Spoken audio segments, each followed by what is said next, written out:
Shai Gilgeous-Alexander with 49 and 10, the two of them combining for 74 of OKC's 128 points. Their defense limiting Anthony Edwards to 16 points on the night, but now OKC up 3-1 and headed back home. We now bring in CBS Sports NBA analyst John Gonzalez. And John, this was nothing like what we saw in Game 3. Instead, this one tightly contested there until the final whistle. But what was the ultimate difference maker for OKC in this one? Yeah, I mean, they played right down to the final buzzer. We finally got a good game in the Western Conference Finals, Kiana. I'm shocked by it, yeah. But the difference maker was what you'd expect, right? It was SGA and Jalen Williams really came to play tonight on a night where that defense locked up Anthony Edwards and Julius Randle, held them to a combined, 1 for 10 from deep. They were just completely locked up defensively. And then SGA and Jalen Williams, as you mentioned, SGA goes for almost a 40-point triple-double, and then Jalen Williams adds in 34. Those two guys, when they're both cooking, the fact that the Wolves were even in this, given that Ant and Julius Randle were really nowhere to be found, is kind of astounding. And on top of that, the Wolves turned the ball over 23 times, leading to 22 points for Oklahoma City. So I'm just kind of shocked, to be honest, that Oklahoma City, that it was even a contest, that the Wolves play. I mean, their bench was really good. Jaden McDaniels played really well. And then off the bench, Dante DiVincenzo and Nickeil Alexander-Walker played really well in the absence of Ant and Julius Randle. But yeah, that the Wolves even made this a game, given how well Oklahoma City's defense looked and how good SGA and Jalen Williams looked. Kind of surprising. I actually think, and it might sound a little crazy, or maybe it doesn't, but if you're the Timberwolves and you're not having a great outing by Anthony Edwards, and you talked about the three-point numbers from Julius Randle and Anthony Edwards combined 1 for 10, they really made things difficult for Ant. Yet we're still in this one. But as far as Anthony Edwards, he did have just 4 points on 1 of 2 from the field in the first half. Just how did they manage to eliminate Minnesota's top guy and also make things challenging for Randle too? Yeah, I mean, we're talking about how those two guys didn't shoot the ball well. Somehow the Wolves, Kiana, still shot 51% from the floor and 44% from three. So everybody else, the supporting cast was really excellent tonight. But you're right, Ant and Julius Randle got locked up. For Ant, in the first 3 games, they were playing a lot of drop coverage. Tonight, they hounded him. They were throwing waves of different defenders at him. Every time he got the ball, especially in the pick and roll, they were throwing 2 defenders at him, double teaming him, blitzing him. And Julius Randle just couldn't even get a shot up, basically, for the whole night. He had 7 field goal attempts total and just 3 from beyond the arc. And when those two guys aren't cooking, when those two guys aren't scoring the ball, it makes it really difficult for the Wolves to win the game. They still could have won tonight because the supporting cast was so good, but they needed just one of those guys at least to get some offense going. And Ant did a little bit in the second half, but credit to Oklahoma City's defense. This is why they had the #1 defense in the NBA during the regular season, not by a little bit, by a lot, Kiana. And you saw that tonight. They came at him in waves. Jalen Williams played great defense. Lou Dort was fantastic. Then off the bench, Caruso and Kason Wallace. I mean, we're giving some heat to Ant and Julius Randle. But when you have defenders of that caliber, 2 of those guys made all defense in Jalen Williams and Lou Dort. And 2 of them in Caruso and Kason Wallace could have if they had gotten the minutes required to do it. And then on top of that, you have Chet Holmgren and Isaiah Hartenstein in the paint cutting off the lane. So just really tough sledding for the Wolves, and all the credit due to the Oklahoma City defense. Absolutely. And with everything you just said, I think that's what makes this loss so frustrating for the Wolves, to still be within reach, to be able to be locked up like that, but still having some of your other role players step up, but still falling short at home. Now backs against the wall. But speaking of, if the Wolves do have any chance of salvaging this series, what's the biggest area of focus? Because now you're going on the road, you're facing the league's best defense. I feel like there's no room for error here. Yeah, there isn't. I mean, in the history of the NBA, only 13 teams have come back from down 3-1. On top of that, no road team has won yet. Well, the Oklahoma City Thunder won, but the Wolves haven't won yet on the road. So it's going to be really tough sledding for the Wolves in the Thunder's building. When the Thunder have a chance to close out the series, the crowd is going to be behind them. You got SGA and Jalen Williams rolling. And don't forget, Kiana, the Thunder are coming off an absolutely brutal loss in Game 3 where they lost. It was the worst playoff loss in franchise history. And that could have been a loss that lingered with them. Instead, they looked fantastic tonight. They said, no, that was one game. We're going to be fine. So now the Wolves need to do that. The Wolves, with their backs against the wall, need to respond, because if not, they'll end up going home. So what needs to happen Ant and Julius Randle got to show up. And on top of that, you need another good effort from all your supporting cast. You kind of wasted that effort from the Jaden McDaniels and the Dante DiVincenzo's and the Nickeil Alexander-Walkers tonight. Even Rudy Gobert, who hasn't been that good in the series, had his best game of the series by far. So all of those guys got to show up. And then both of your stars got to get on that plane and score some buckets. Otherwise, yeah, series is going to be over for the Wolves. You got to leave this game in the past. And now I feel like from what we've seen sometimes, when your back's against the wall, that's when we see your best effort. So who knows? Anything can happen. But I just know that is the best defense in the league, and they are showing no signs of slowing down. John Gonzalez, as always, appreciate the insight. Thanks so much. And if you like what you heard from John, I know where you can get some more. Make sure you check out the Beyond the Arc podcast. John.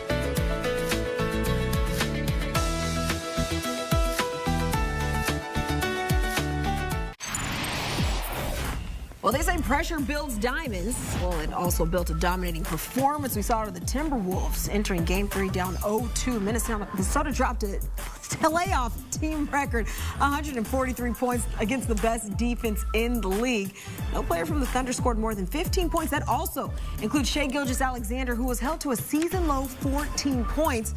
Wolves are looking to win back-to-back conference finals games for the first time in franchise history. We're now joined by CBS Sports NBA analysts Tim Doyle and John Henson. As you guys, we knew Chris Finch needed to make an adjustment. You're down 0-2, but I don't think anyone, I'm going to say myself, I don't think you guys, I don't think anybody expected this kind of performance out of the Wolves. But John, did you find a major significance in the Wolves' blowout performance and how it might be able to change this series with what we saw in Game 3? Well, this is, in the NBA, we have this saying, we're going to take this game, we're going to flush it, we're not going to watch it. This is not us. Defensively, the Timberwolves scored the most points in franchise history in a half. So this is just an anomaly game.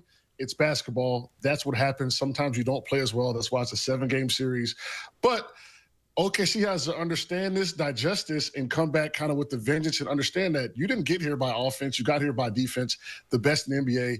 The Timberwolves scored 140 points. What can you do? I don't think they do it again. So OKC has to just steady the ship and don't let go of the rope. And it's a 7-game series. One game will not make or break this series, and they need to move on from this.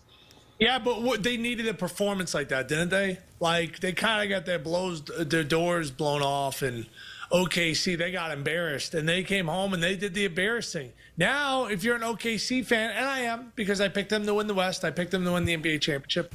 Guys, 3 out of the last 4 games on the road for OKC, they've lost. They're 1-3 in their last 4 games. So 1 in Minnesota, 2 in Denver. They lost 2 of 3. And by the way, if you go back to the Memphis series, they were down 29 points in Game 3 in Memphis. That's when Ja was healthy. And then they were kind of life and death to win Game 4. So, they've bounced back. That has been the story of OKC all season long. They have found a way and bounced back after losses.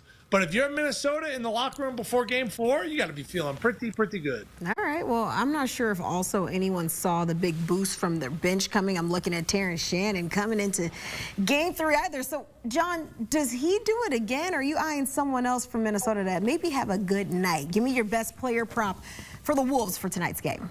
I think the Thunder's weakness is on the board, so I'm going to always target a rebounding prop. I kind of went up and down. I like Naz Reid over 6.5. He had 19 minutes in the last game. He's had 8 in the last 2 games when he hasn't played as well offensively. So I think this is an emphasis for him. Crash the glass, get going. Hey, your shot isn't falling. Get involved in the game. So I'm going to target him with over 6.5 rebounds. And it's also at plus money, plus 115. So that makes it even sweeter of a deal for me. I think he clears this prop fairly easily if he does get the minutes. Yeah, I'm going to be looking at Jaden McDaniels over his point prop. Now, he's only had 1 big game in this series. He had 22 points in game number 2. But let's go back in time a little bit. Jaden McDaniels against the Lakers, he was averaging 17 points in that series. We need that Jaden McDaniels to appear again, and I get a feeling Anthony Edwards is going to be seeing multiple players attempting to guard him in this spot, so other players are going to be open. He has to be aggressive in this spot, looking to score the basketball. Give me over Jaden McDaniels. All right, I like it, fellas. Well, I think we can all say with certainty we're not going to see a repeat performance or lack thereof from the best team in the NBA. But, Tim, what do you think is the biggest adjustment that the Thunder need to make heading into Game 4 tonight? I thought they got punked in the first quarter. Like, the last thing you want to do when you're on the road, I don't care if this is high school, college, you don't want to come out and get punked. The first quarter, they got punked, and then it was never a game. Now, we've seen some crazy, comebacks throughout these playoffs, and even OKC had a crazy comeback at Memphis. But I really think if you're, in the locker room, you got to come out and you win the first quarter. I looked at them winning the first quarter at -120. Of the 3 games so far in the series, OKC has only won the first quarter once. And, they're going to have to come out and set a little bit better of a tone because, John, you mentioned this about the Pacers. Minnesota's a front-running team. Like you said, like Indiana's front running, Minnesota is front running. And when they start feeling good, guys start making shots, then bench guys, to your point, Kiana, they start making shots. And it's like, whoa, it's like an avalanche there. So you want to go out and win that first quarter. Yeah, I'm going to go with keep the main thing, OKC. Chris Finch talked about it before the series. He said, look, if this team gets rolling, they are a knockout punch team. So OKC's not the best offensive team in the half court. Defense is what got you there. Don't let go of that rope. Minnesota, as we talked about earlier, set a franchise record in the first half for points. So, look, defend, focus on defense first, and build out from there. You guys are not necessarily an offensive juggernaut like the Celtics, per se. So defend and keep things where you have transition, turn the ball over, turn the other team over, and get rolling that way. And worry about your offense later. Defense is what you guys do. Do not forget it. Okay, John, with that being said, you're focusing on defense, so does that have any play into who you're looking at for a player prop tonight, or are you looking on the other side of the ball? I'm going Jalen Williams under 32.5 points, rebounds, and assists. If you look at his splits at home and the road, they're drastically different. He doesn't really play well on the road. The total's around 217 as well, so we know it's a low-scoring game. And he stayed under this prop line in 4 out of his last 5 away games. So, and against the Timberwolves, he's failed to cover this in 5 straight meetings. So I think this line probably is going to go down before game time. I think it may go down 31.5, but I love his under today as he just doesn't play that well on the road for some reason as a young player. I think that's the next step in his career. And he ends up being a giant X factor for them because he is the Scottie Pippen to SGA. Scottie was to Michael. He has to be that consistent. He was all NBA. He was all defensive team. He has to be better on the road. I'm going to be looking at Chet Holmgren here. Now, struggled in game number 3, but I had a friend recently, not going to name names, okay, that was out west. They don't live out west, but they have a dentist out there that used to be their hometown dentist, right? So when they were visiting out west, they started, they had to see the dentist. My point is, when you're home, you find comfort in home. He played high school basketball there. He struggled in game number 3. I saw this at 13.5. It's been bumped to 14.5. He's gone over this number 2 out of the 3 games in this series. He had 15 in game 1, 22 in game 2, and then struggled in game 3.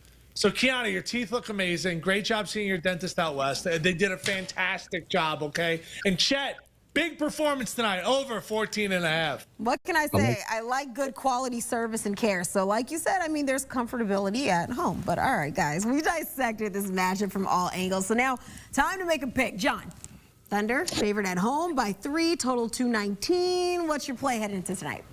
I'm going to go OKC -3. I think it's up to 3.5 right now. OKC hasn't lost twice in a row this year. Minnesota put up 140 points. I do not think they duplicate that again against the best defense in the NBA. And basketball is a game of averages. 82 games, 7-game series, play-in tournament, NBA Cup. If you pick the right side, you should come out on top. I think Minnesota did way too much last game. They will come back to earth drastically, and OKC takes us home.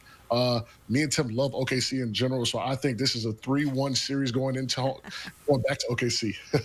Yeah, Johnny boy, we love them. Okay, now Sure. Kiana knows this. I don't like laying 3.5. Just because they win by 2, it just puts me in a bad mood going into Tuesday, a short week. So I'm going to take OKC here on the money line. The story, John, you nailed it, has been after losses. This postseason, this regular season, they have shown up in big ways. I expected from the jump Anthony Edwards is going to go off and win 1 game at home. All right, so that's exactly what happened in game number 3. Actually, I was on air before that game, and I called it the bet of a lifetime. I said, you bet Minnesota in game 3, and if they lose, you come right back in game number 4 and you bet Minnesota. I go, pick out how much you want to win. You want to win $5? Maybe I bet $5,000. I'm going to take my $5,000 down, okay, because that was the easiest winner of all time. And now I'm going to go back to basics. I think there's everyone else in the NBA. I know the Eastern Conference. We have all the drama with the Knicks and the Pacers. Everybody's playing for second. This is by far the best team in the NBA.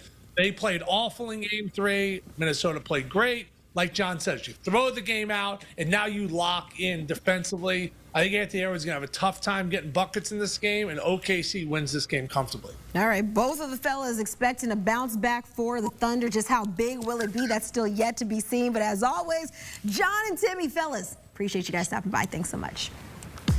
It's something about being away from home in the conference finals for OKC. Tim mentioned it, the Thunder. Well, just one win across their last 8 road conference finals games by an average of 23 points. Look to buck this trend tonight as tip-off set for 8:30 p.m. Eastern from Minnesota.